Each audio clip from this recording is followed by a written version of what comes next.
부자 아빠, 가난한 아빠의 저자는 제가 이 책에 그동안 관심이 없었던 이유에 대해서 정확히 알고 있더라고요.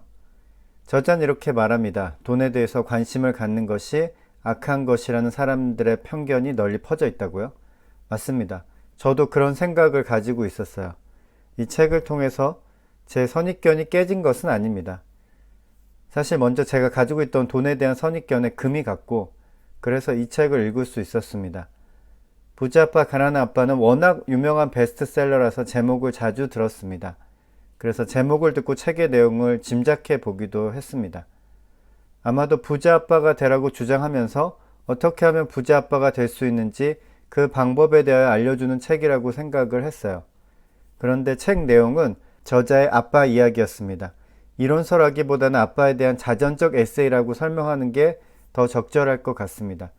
저자의 아빠는 가난한 아빠였는데 돈에 대하여 가르쳐 주었던 아빠는 저자의 아빠는 아닙니다. 하지만 어쨌든 아빠였고 부자였어요. 그래서 부자 아빠입니다. 이 책은 주로 부자 아빠 이야기입니다.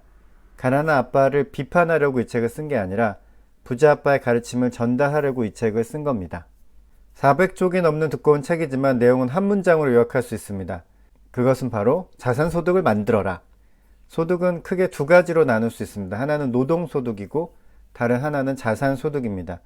사람들은 보통 노동소득만 생각하는데 어쩌면 노동소득보다 더 중요한 것이 자산소득입니다. 노동소득은 나의 노동력으로 돈을 버는 것이고 자산소득은 나의 돈이 돈을 버는 것입니다. 자산소득이 중요한 이유는 일단 노동소득으로는 소득이 부족하기 때문입니다. 여유있게 살기 위해서 노동소득만으로는 택도 없이 모자라고 반드시 자산소득을 벌어야 하는데 자산소득의 규모는 노동소득보다 훨씬 더 클 수 있습니다. 이 책의 첫 번째 장의 제목은 부자들은 돈을 위해 일하지 않는다입니다. 그리고 그 밑에 이런 말이 달려 있습니다. 가난한 자들과 중산층은 돈을 위해 일한다. 부자들은 돈이 그들을 위해 일하게 만든다. 재밌는 표현인 것 같습니다. 돈을 위해서 일하지 말고 돈이 나를 위해서 일하게 하라는 것입니다. 즉 다른 말로 자산소득을 만들라는 말입니다. 저자는 돈이 돈을 벌 수 있도록 자산을 모아야 한다고 주장합니다. 그렇다면 어떻게 자산을 모을 수 있을까요? 저자는 자산을 모으기 위해서는 금융 지식을 배워야 한다고 강조합니다. 금융 지식이 없이는 자산을 만들어낼 수 없다는 거죠. 예를 들어 부자 아빠는 이렇게 말합니다. 부자들은 자산을 취득한다. 그렇지만 가난한 이들과 중산층은 부채를 얻으면서 그것을 자산이라고 여기지. 여기서 저자가 말하고자 하는 바는 집은 자산이 아니라는 것입니다. 그것은 부채입니다. 사람들은 부채를 얻으면서 자산이라고 착각하는데 이와 같은 착각을 피하기 위해서 금융 지식이 필요하다는 것이죠. 자산 소득을 만들기 위해서는 자산을 모아야 합니다. 저자는 그 자산이 어느 정도의 소득을 벌어다 주기 전까지는 계속 자산을 모아야 한다고 주장합니다. 돈이 생기면 일단 쓰지 말고 자산을 형성하기 위해 노력해야 한다는 것이죠. 그리고 저자는 자산을 형성하기 위한 실질적인 조언과 경험도 제시하고 있습니다. 저자는 책에서 이런 질문을 합니다. 당신은 맥도날드 햄버거보다 맛있는 햄버거를 만들 수 있는가?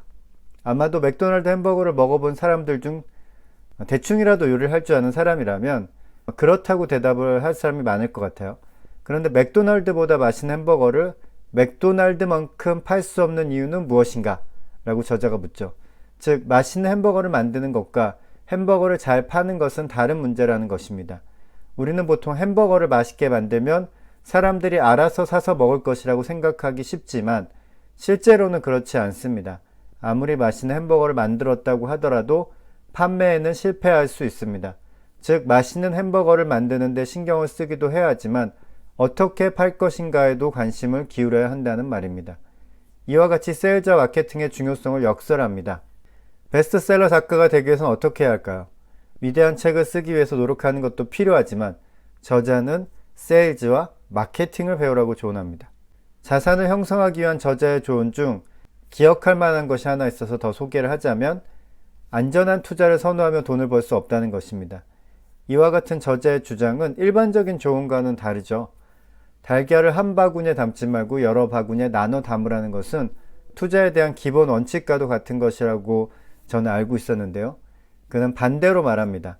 담을 달걀도 별로 없는데 그것을 나눠 담아서 언제 돈을 버냐는 것입니다. 일리가 있는 말이죠. 부자가 되고 싶다면 반드시 집중해야 한다. 가난한 이들이나 중산층이 하는 것처럼 몇 개 안 되는 달걀을 여러 바구니에 나눠 담지 마라. 여러 개의 달걀을 몇 안 되는 바구니에 집어넣고 집중하라. 성공할 때까지 오직 한 길만을 따르라. 물론 이렇게 하면 망할 수도 있습니다. 이와 같은 투자는 위험하죠. 하지만 저자는 자신이 무엇을 하고 있는지 알고 있다면 투자는 위험한 것이 아니라고 말합니다. 그리고 자신이 무엇을 하고 있는지 알기 위해서는 공부와 정보가 필요합니다. 만약 열심히 공부해서 세상이 어떻게 돌아가는지 알고 있고 좋은 정보가 충분히 있다면 투자는 절대로 위험하지 않다는 것이 저자의 생각입니다. 공부와 정보를 통해 세상이 어떻게 돌아가는지 완전하게 파악하고 앞날을 예측한다는 것은 사실 불가능하기도 합니다. 하지만 그래도 어느 정도 흐름은 파악할 수 있을 것이라는데 동의합니다. 7월 4일에 최고 온도와 최저 온도가 몇 도가 될지, 그리고 비가 올지 맑을지 알 수는 없지만 그날이 더울 것이라는 전망은 맞을 확률이 높습니다. 왜냐하면 여름엔 덥고 겨울엔 추우니까요. 이 책은 생각보다 좋았습니다. 돈에 대한 편견을 바꾸기 위한 책이라고 할 수 있고 주장은 단순합니다. 다시 말하지만 자산 소득을 만들라는 것. 구체적인 방법은 별로 없어서 그 방법을 원했던 독자라면 실망할 것 같습니다. 하지만 자산 소득에 대한 개념을 확실히 알게 되고 자산 형성을 위해서 노력해야겠다고 결심하게 된다면 이 책은 자신의 소임을 다한 것이라고 생각합니다. 저는 그동안 돈에 대해서 그다지 관심을 갖고 있지 않았습니다. 그냥 열심히 일하면 돈은 알아서 생기는 것이라고 생각했어요. 그래서 젊은 시절 참 치열하게 살았는데 살아보니까 돈이 저절로 생기지는 않는다는 것을 알게 되었습니다. 더 큰 문제는 앞으로도 돈이 그냥 막 생길 것 같지는 않다는 것이에요.